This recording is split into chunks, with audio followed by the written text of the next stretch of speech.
So the first thing that I do when I get up is make my coffee. And I also get a big deal of water to drink during the morning. I like to drink a little bit of water with my coffee to just kind of try to hydrate myself first thing in the morning. I could just drink my coffee, but it helps me get my hydration in with my water. So I try to drink a lot of water in the morning. Especially, I try to drink a lot before I go to work because I might not get enough in when I'm working.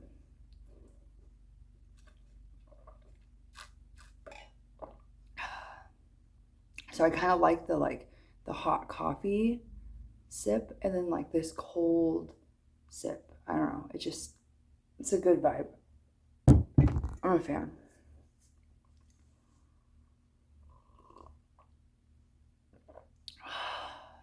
So I just try to like relax, breathe. I don't have to work till 1 o'clock today. And I told myself I was going to sleep in, and I slept until 6. So it's not really sleeping in. But my body is on like a schedule where I go to bed like early and I wake up early.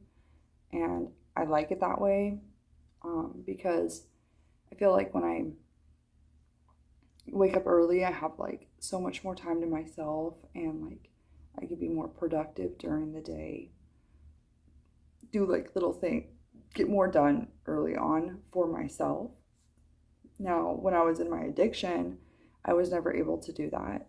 I would always stay up too late and sleep in. Or if I had to get up early, I didn't really want to get up and I didn't feel my best self. So it feels really good to like be on a schedule that allows me to get like plenty of sleep and rest and allows me to wake up and like take care of my body properly. One thing I used to always do as well is I used to wake up and smoke a cigarette with my coffee. And eventually I quit smoking cigarettes and I was vaping, and I would vape with my coffee, and it actually made me feel like more tired throughout the day when I did that. And it was like really difficult to quit the nicotine, but I wanted to for a couple reasons. I suppose the biggest reason was that I didn't want to be like a slave to anything. I have been an addict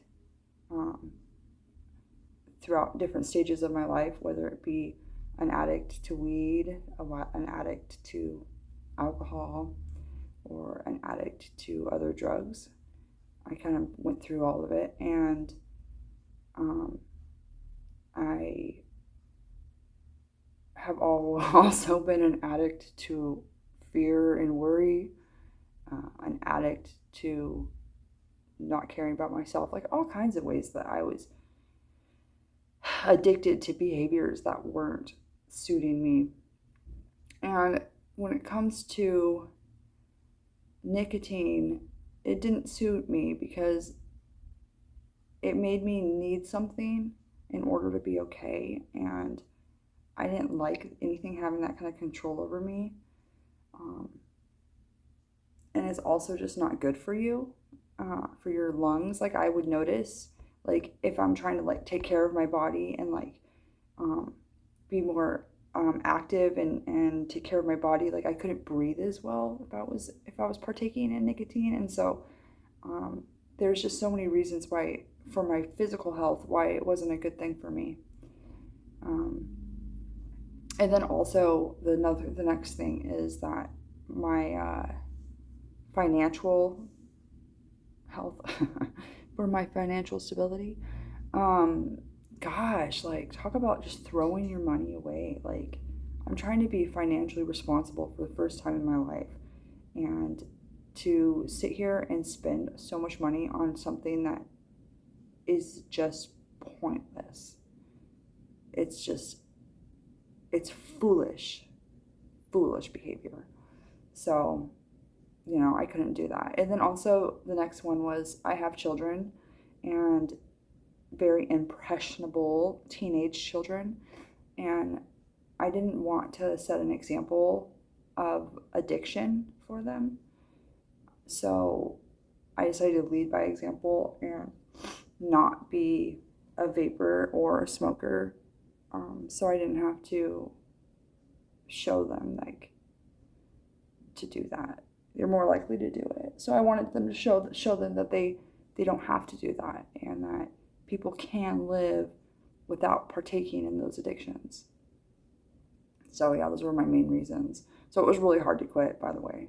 I had to use the patch and a lot of willpower and keep reminding myself why I want to quit, and just be really determined. And I had to feel some suffering.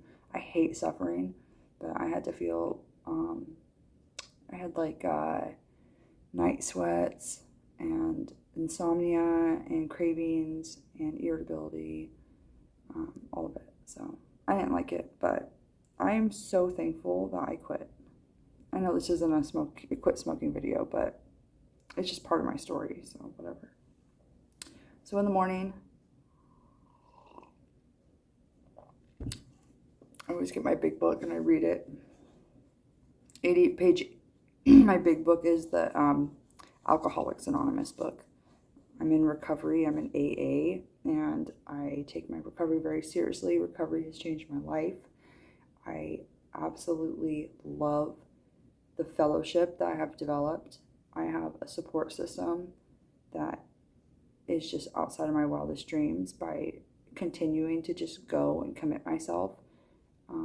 I did 90 meetings in 90 days to start out. I ended up getting a sponsor, not just any sponsor. I got a sponsor that is, just breathe, okay.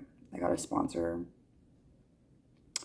that I wanted to be like, as in, when I was looking for a sponsor, I looked for somebody who wanted I can't even think straight, okay, it's too early, who had what I wanted, okay? And what this sponsor had was, she had confidence, and when she came and she spoke in the meetings to other people, she was spiritually fit and said, like, she had spirit speak through her, and she was very confident and very fit, and things that she said resonated with me.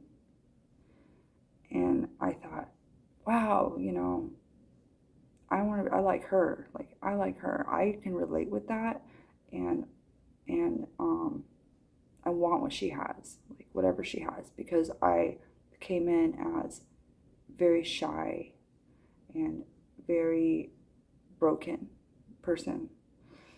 And so yeah, I got the sponsor, and I started work with the sponsor, and I was given suggestions in recovery, and I followed all the suggestions. Even when the suggestions were not comfortable for me, I followed them.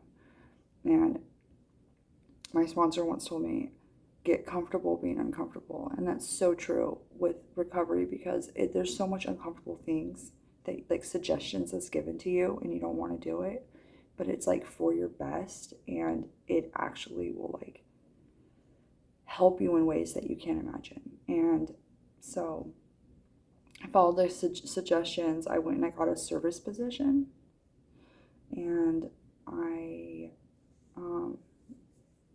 what did I do? I got a service position, and I got a home group. I should say that first. I got a home group, got a service position.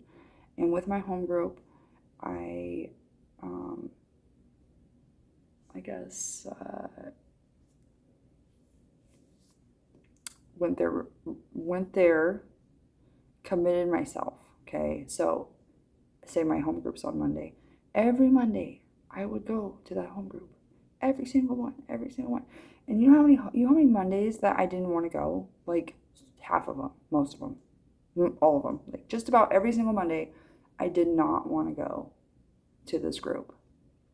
But guess what? I went anyways because had to get comfortable being uncomfortable. I followed the suggestion and I went anyways. I devoted myself to it. And every single time that I went, I did not want to go. And every single time that I went, I felt better when after I left, when I came home. Okay, made me feel better. So I go there with an empty cup and I leave with a full cup. This is my dog. This is my dog. Okay. Gosh, we just go on a rant about AA. Maybe I have to make multiple videos because I was just going to do a morning in my life and it turns into me talking about recovery. Oh my gosh. Oh my gosh. Because I love recovery so much. Okay. I just want to talk about it more though. Okay. So I followed all the suggestions. And one thing I love about recovery is that, you go in there and you're insecure about yourself and you're basically consumed in 1,000 forms of fear they talk about, and it's just so true. And you're able to learn how to identify these fears. You're oh my god, you're able to learn how to slowly build a personal relationship with your higher power, which is so important, most important. And my relationship had been strained and I had so much fear and just so much ick and baggage, and I was able to like let that baggage go and learn how to trust the universe again. And it's just amazing spiritual awakening that happens in those rooms. And when they talk about spiritual, the word spiritual is spirit ritual. And by going into these rooms, it is a spirit ritual. And it's just so amazing. Oh yeah, but the greatest thing about it is that like over time, you get this confidence that's very hard to get, but you get this confidence. And the confidence comes from helping other people. The confidence comes from pushing yourself out of your comfort zone and sharing your story. And as you share your story in groups of people, it helps other people because people can relate with your story. And as you get stronger in your recovery and you're working with your sponsor and you're working the steps and you're doing the deal and you're walking the walk and talking the talk and you're actually like doing the hard work, when you start to share, it becomes more of like this spiritual experience where instead of talking about all the bad things, all the good things and all the ways that you've changed and all the amazing things that's happened to your life since getting in recovery starts to flow through. And it's just like inspiring for people because we go from surviving to thriving. And it's just really amazing. You go from like recovery, AA in particular, or NA or whatever, OA or whatever freaking 12-step recovery program you are in. The great thing about it is it takes you from a broken person who has no confidence and turns you into a leader. And it absolutely did that with me. Like I go in there and I facilitate meetings. I lead meetings. I actually have the key to the church and I open the meetings. Like I'm like a big part of it now, and I have this like rock solid support system of other women. I go to women's meetings, other women who are absolutely there for me, and and do nothing but guide me in a good direction. And it's so amazing. And then the best part is to have broken, suicidal women come into my meeting, or if you go to co-ed people, and you are able to talk with them and support them and love them, and something you say or do resonates with them, and they come back, and they come back, and then you watch them grow, and you save their life. Oh my gosh, like, to seriously watch lives be saved is just such a beautiful thing. Like, it makes it so worth it, to like have saved my life, and now I'm uniquely qualified to save other lives. It's just, I can get so excited about it. This isn't even supposed to be about that though. So every morning I read my big book, 86 through 88, and I do a morning meditation. I'm gonna have to title this something about AA. So I don't even know. I just went on an AA rant. Okay. Read this every morning. You can also pick out other things to read, just to start your day off right. If you're an alcoholic, or have an issue with alcoholism, I would suggest that you get in recovery, and I suggest you would start reading the big book with a sponsor. Okay. All right, I guess I'm literally just gonna have to post this. Change the whole thing. It's gonna be a morning talk about recovery. Jesus.